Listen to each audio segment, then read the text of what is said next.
First time this afternoon. He punted 4 times in the loss last week as he gets this one away here. Washington takes over first and 10 at their own 25-yard line. Out there set and ready for this next drive, the Washington offense. They have to be thrilled with that first drive that got them the touchdown. Now they'll be looking to make it a 2-score advantage here on the road. And you know they spent all week in practice, in meetings, talking about taking an early advantage. Being the road team, going up the score, that takes the crowd out of the game and puts some doubt in the minds of their opponents. It's pretty early in the game, but they've already tried to establish it not just as a runner, but as a receiver as well. Didn't happen there, but I wouldn't be surprised at all to see them try again shortly.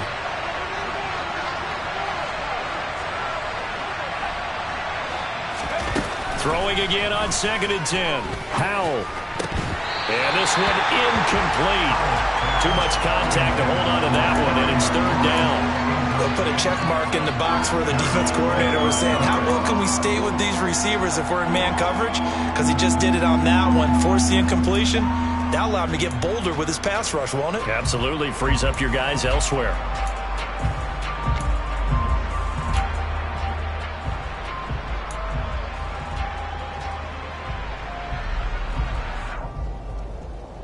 Now they face a 3rd and 10 after back-to-back incompletions. And they'll run on the inside handoff. And he's brought down, getting this one up to about the 35. 65 yards rushing for him as he's got the afternoon off to a great start.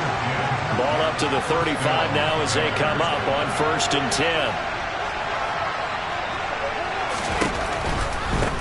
Running game working. They'll stick with it on 1st down. 5 yards is the tally on 1st down. That brings up 2nd and 5. A quick burst there, and he nicely bit off a pretty decent gain. The 1st down run got 5. Here's 2nd and 5.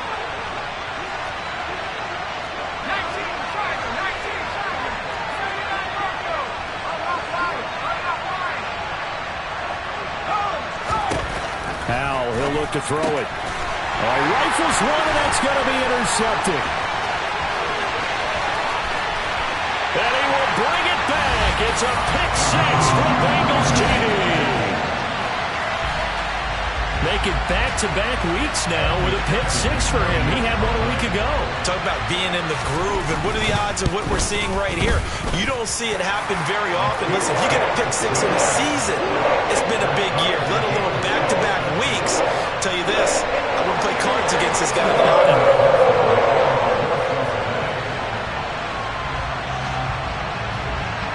So all even at 7 now as they kick it away. This one fielded at the 5.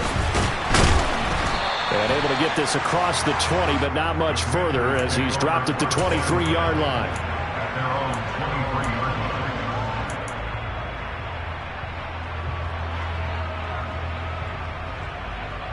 Out there set and ready for this next drive, the Washington offense.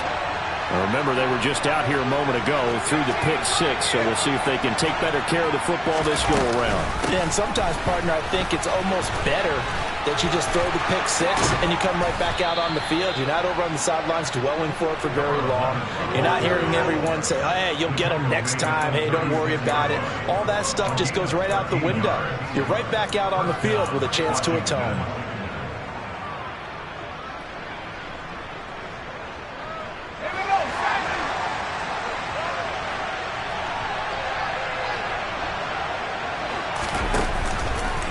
Right back to him on 1st down. To about the 40-yard line. I feel like I could see what he was thinking on that carry. Wanted to follow that big tackle through the hole. Ended up only getting 4 yards on the carry. I think he had designs on that one being bigger.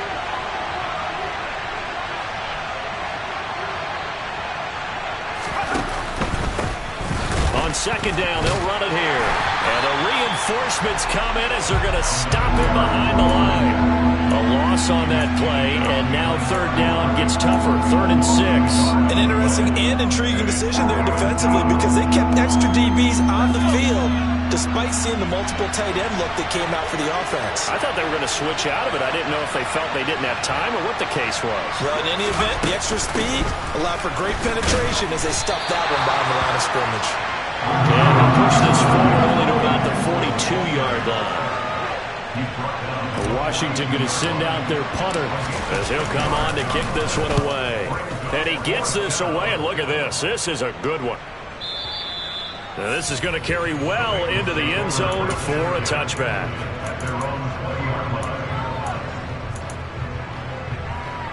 Here we go. The Cincy offense about ready to go here on their next drive. And they'll certainly be trying to do better than that first drive where they went 3 and out. And sometimes the first drive is just simply to settle nerves. You know what it's like at the start of a game with the emotion, guys a little bit jumpy. You do. Oh, you understand the same way. It's just like us calling one, right? Making sure we ease into the game, let it come to us. Well, you went and now they have that opportunity. No, you didn't go 3 and out. I went 3 and out on that first drive. I'm trying to do better here. On second down. It's Knight. Nowhere to go that time. Might have gotten a yard up to the 25. Well, this defense for the Commanders, they played extremely well last week in the win over Atlanta. And the big difference in the ball game, their ability to force turnovers, 3 of them in fact. Being able to take the ball away, give it back to their offense, that's something that's emphasized each and every week, and they carried it out. On one, ready? These two teams all tied after one.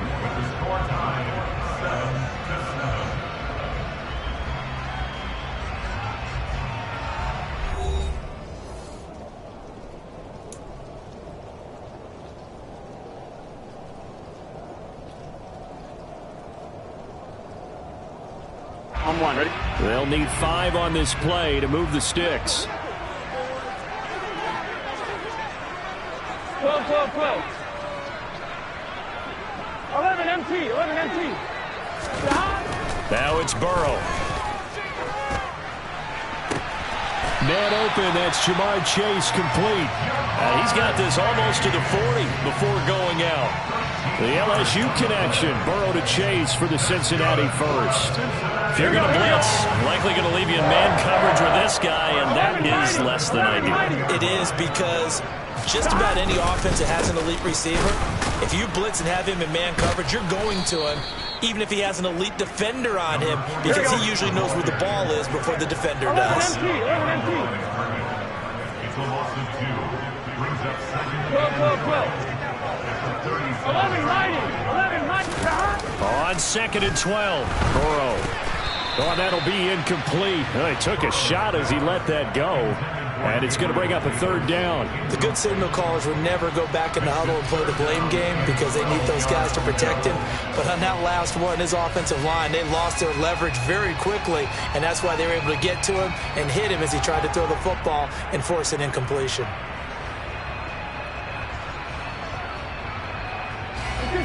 An incomplete pass on that last play, and that means they'll need to come up with something here on 3rd down.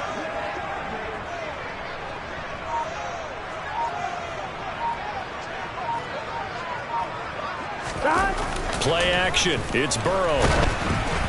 And he'll be hit as he releases it, and that'll fall incomplete. Like what I see so far out of this defense because they've been showing their best coverages on 3rd down. So far, only allowed 1 conversion on a handful of attempts. One area of their game plan that they've executed to perfection.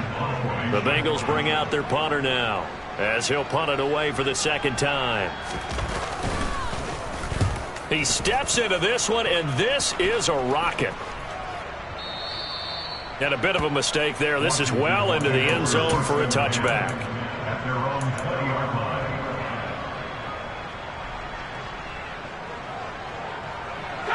Out there set and ready for this next drive, the Washington offense. The crowd may be losing just a little bit of the edge after back-to-back punts. They want some big plays. They want to see some offense. They want to see somebody break away, whether it's through the air or on the ground. Now it'll be interesting to see where the patience is on both sides. Each head coach, can you hang in there and not try and force something that could put your team in some jeopardy? Basically, you're not going to outwork two guys very often. Double coverage. I thought he was going to go somewhere else with the football. I get it. That's a stud wide receiver. You want to try to get him the football. Yeah, sometimes you rely on him a bit too much. You forget the other options that are out there. And he'll be tackled at the 23 after a gain of 3. Washington on 3rd down. They've been okay, 2 for 3 thus far. This is 3rd and 7. They're looking for McLaurin, but this is intercepted.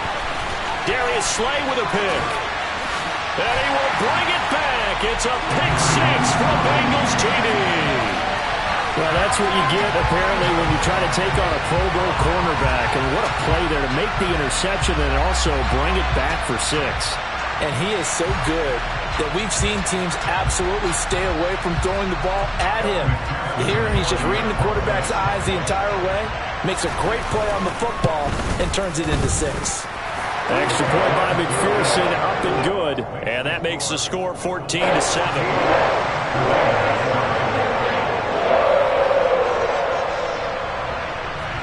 So they throw the pick 6. They'll get another shot at it now as this one's in the air. And this will not be returnable. It's out of the back of the end zone for a touchback.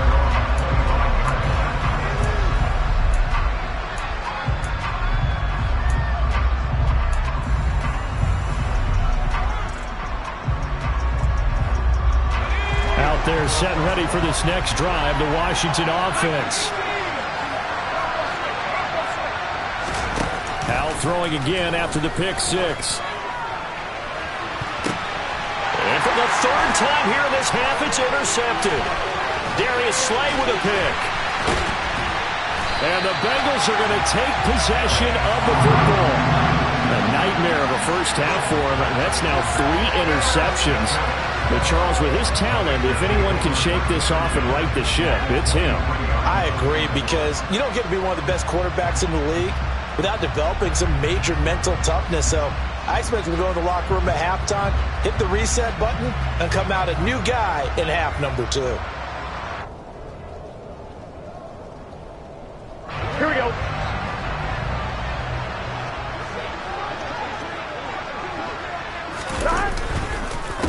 On 1st down, Knight. And able to work his way down to the 16.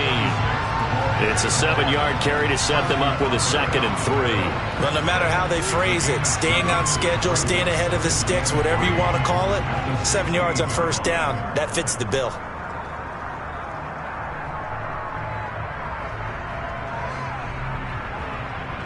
Here we go, here we go. So they'll come up after the gain of 7 on a 2nd and 3. They'll keep it on the ground. It's Knight, and this won't be enough to pick up the first. A gain of 2, 3rd and 1. And this is why aggressive defense coordinators love to blitz. It wreaks havoc because they end up taking their attention to the blitzers, freed up the D lineman to make the play. So they just need 1 yard here to pick up the first down. 11 empty. On 3rd down, it's Knight. And he will have the first down before he's tackled at the 12. That's about what you would expect since they're so efficient on picking up 3rd downs in the top 5 in the NFL. It's all a mindset, and I'm guaranteeing you, they started in the offseason. 3rd down's important to them. They find a way to pick them up at a very good clip. They'll run on 1st down. Knight, 2 yards the loss, 2nd and 12. The running lanes have definitely not been there for him here in the first half, and I don't think it's all been his fault. His offensive line hasn't given him much space. A loss results there. Now they contend with a 2nd and 12 after the loss. 11, mighty. 11. Up the middle they go. It's Knight, and this play goes nowhere. Losing yardage back to the 15. So 1st and 2nd down went in the wrong direction. They'll try to do better here on 3rd and 13. 11.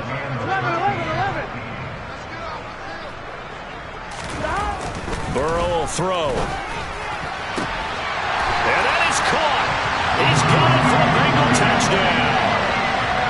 Gabriel Davis, his 2nd touchdown on the season. And the Bengals go up by 2 touchdowns. Extra point by McPherson, up and good. And it's now 21-7.